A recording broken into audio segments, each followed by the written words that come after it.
bleeding out the air in these things here, waiting, but I got 2 more to do, so I figured let me mount the camera and show you how I do my shocks. Ain't nothing magical. I'm just sitting here doing some maintenance. I was rolling and I figured I'll film a little bit how I rebuild my shocks. Wasn't too bad. They just needed some maintenance, you know what I mean? That's all it was. A little bit of maintenance, but this was the bad one. See that sucker there? Hopefully this thing ain't focused. Okay, whatever. Alright, but that was the bad one. Hold on, y'all. Hold on. Okay, yeah. See, that was the bad one. Look at that thing. Bang, bang. Now, let me tell you something. If I was in a pinch, I'd have bent this sucker back and got right back out there, but it wasn't that deep. You shouldn't do that, but if I was in a pinch, I'd have banged that sucker back and be like, let's go. But whatever. So, got a little bit of goodies. I'll show you some goodies. A little shock boot for the truggy. I ripped like 2 of them in the front. So I'm just replacing the boots. Boots keep that dirt off the shaft, you know what I mean? Because that stuff start getting into your shock oil and tear up your O-rings. But part number for the boots for the T3, the truggy. What else we got here? We got a couple of shock boots for the buggy. They come with all 4 of them. That's part number. What else we working with? Front shock shaft. I got all new shafts for truggy and the buggy, but just the front shaft that I gotta replace. Part number right there. Truggy, diff gear. Now this one didn't strip out, but I'm gonna change it anyway. Yeah, it didn't strip out, but I'm gonna change that anyway. But this for the truggy gear. Let's see. Now this is the one that stripped out.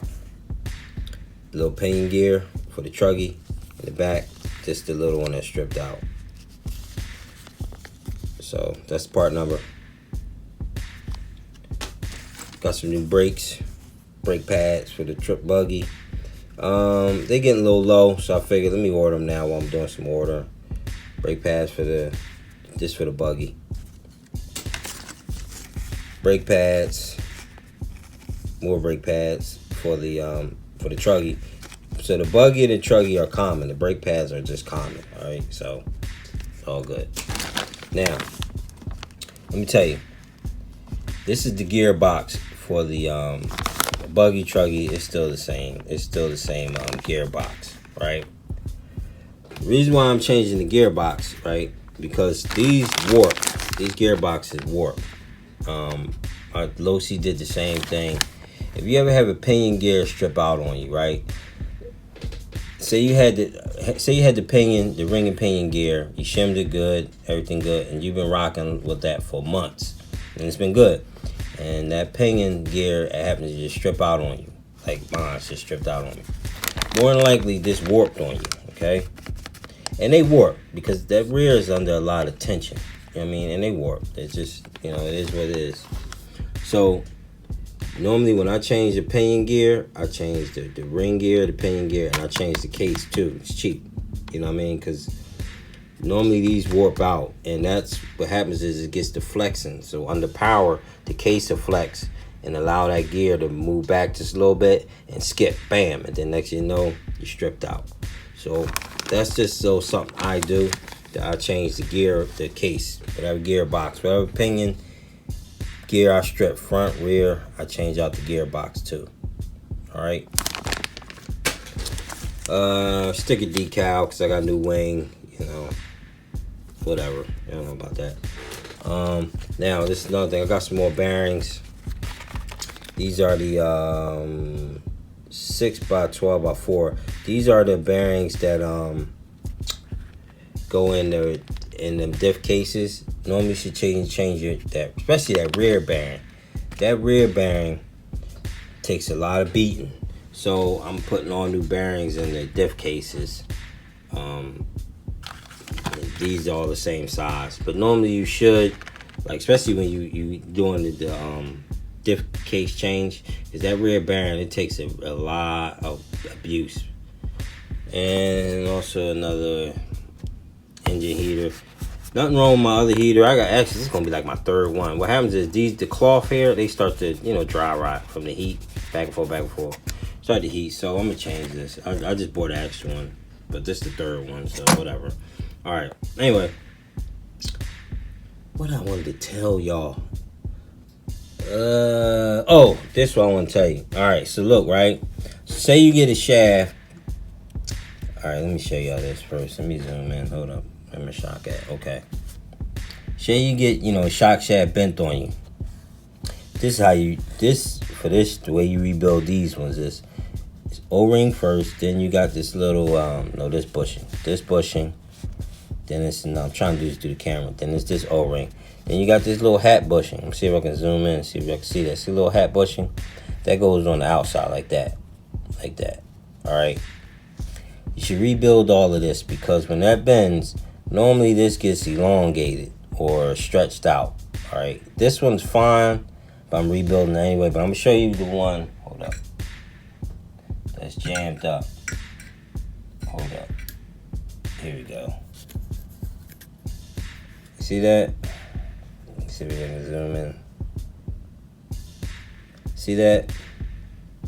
So that one got, because the shaft bent and, pushed up against there. This will cause a leak, okay?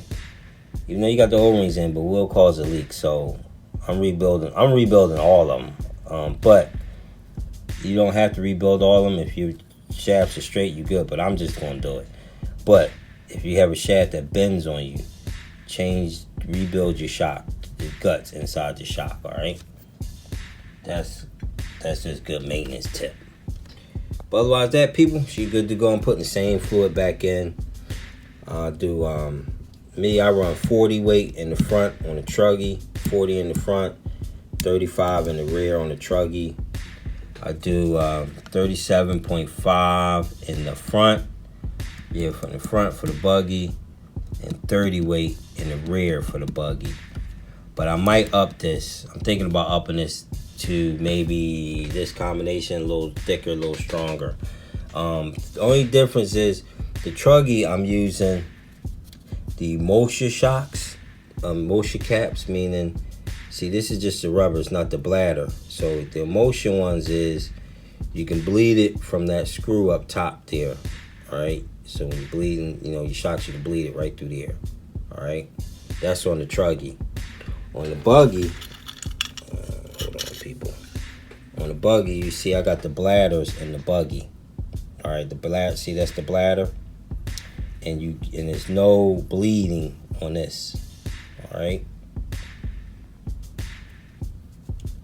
I can bleed through this hole here and just change this to the Mosher shock, but then you gotta get the screw. You can get the caps though for the Mosher with the screw and everything, but these bladders is fine. There's nothing wrong with the bladders. I've been rocking the bladders for a while, but that's what I'm going with. You know what I mean?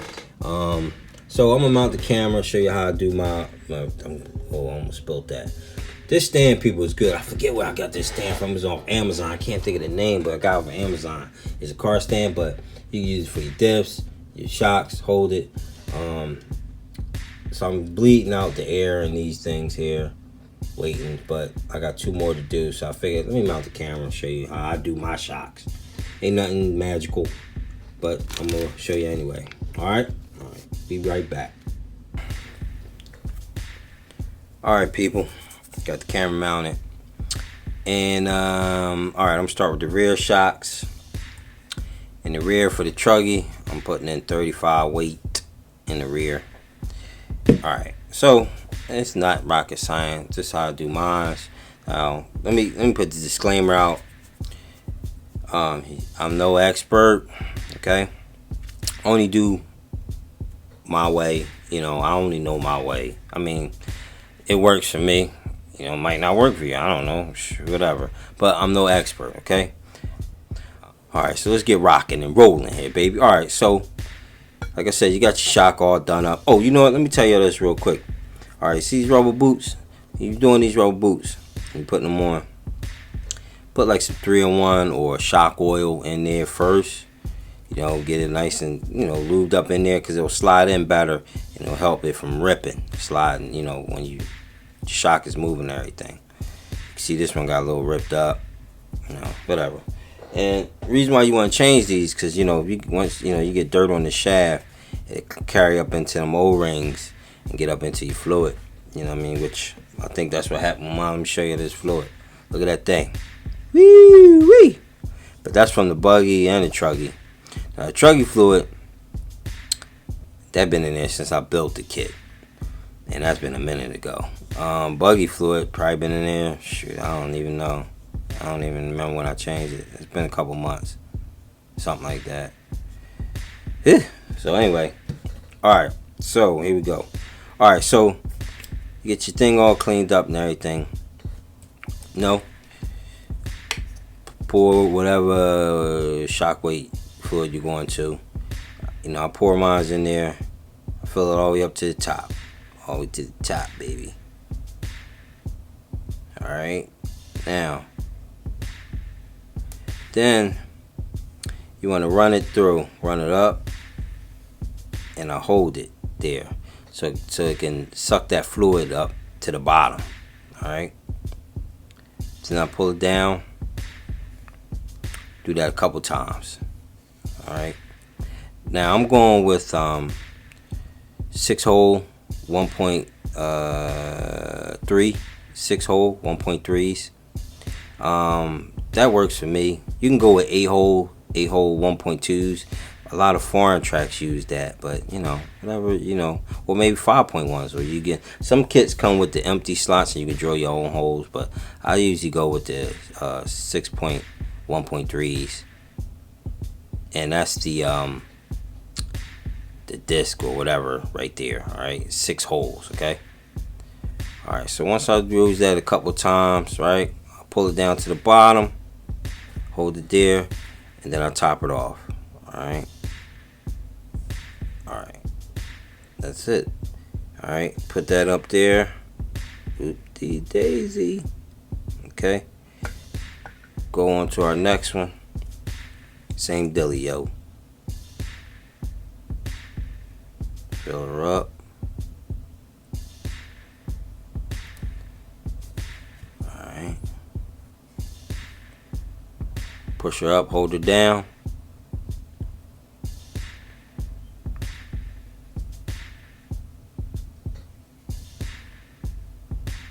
Oop, I hope this thing don't spill on me.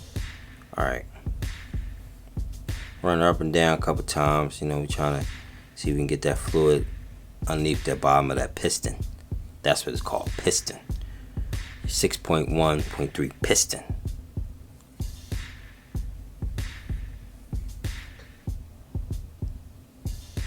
Pull it down. And all the way to the top, player. All the way to the top. Now, alright, so the 2 front ones been sitting for a while and all the air is out of there. Cool. Now, what I do is, alright, put my cap on, okay? Not tightly. Alright. Just screw it down where it release some of the air, okay? Just about there. Loosen up some. Alright. Now, normally, well, let me stop. Okay, see, these are the emulsion ones. I usually when I do these, I mess with this screw. But I'm sure some of y'all might not have the emulsion. I might have the bladder, so I'm gonna do this in the way of the bladder. Okay, so when you've got the bladder, again, I'll leave it loose because you want that air to escape. So now I push it all the way up, and you might get some spillage. You might. I'll hold that down. I get all that air out. Okay, I'll hold that down. See, I got a little bit of spillage there, not much.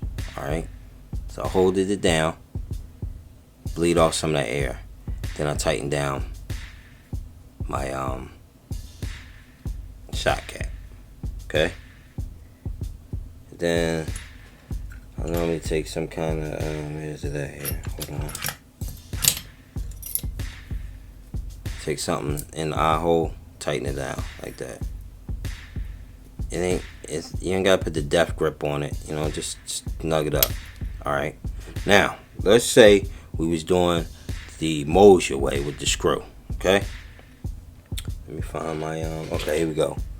Now, so I will pull this down, tighten this all the way down, and then crack this open like you're bleeding the brake on your car. All right, boom, so the air can escape. Push that up. Okay, hold her, so all the air can escape, and then tighten her down while I'm still holding her. All right, that's how I like mine. All right, people. Sorry about that phone call. Everybody want to call you when you're doing a video. But anyway, all right. So you got your shocks back together. You got them back together, and then you just put your shocks back together normally. Regular, and I'll show you how I put mine back together. Easy breezy. Nothing really extravagant. These are the front ones, right? So the smaller springs. All right. Smaller springs, boom, okay. Then go with your piece. Alright, so put it down there, push it down, snap, and snap it down. That's it. Alright. Now here's a trick that I do. I put a little tie wrap on here, to hold my so I don't have this shock cap pop out on me. Alright, you see how I put it around there? See what I'm saying? You want to put that on there, and it just keeps the shock cap from popping out on you. That's all, and that's it. Oh yeah, that feels good. That feels real good. That's really it, people. It ain't really rocket scientists. I don't do mine no crazy extravagant way. Show you again. Front shock, boop. Grab your eyelet, okay. Shock cap, push that rubber boot down, okay, whoop, whoop, lock it in here, and slide it up. That's it. Tie wrap, that way that don't pop, that shock cap don't pop off, and that's it. Oh yeah, that feels great. Alright, people. Nothing really to it, alright? Alright, so now I'm going to work on these diffs and get that together, but that's it, baby. That's it. Alright, good people. It's your man, Rajay111. I'll see y'all in the next video. Peace.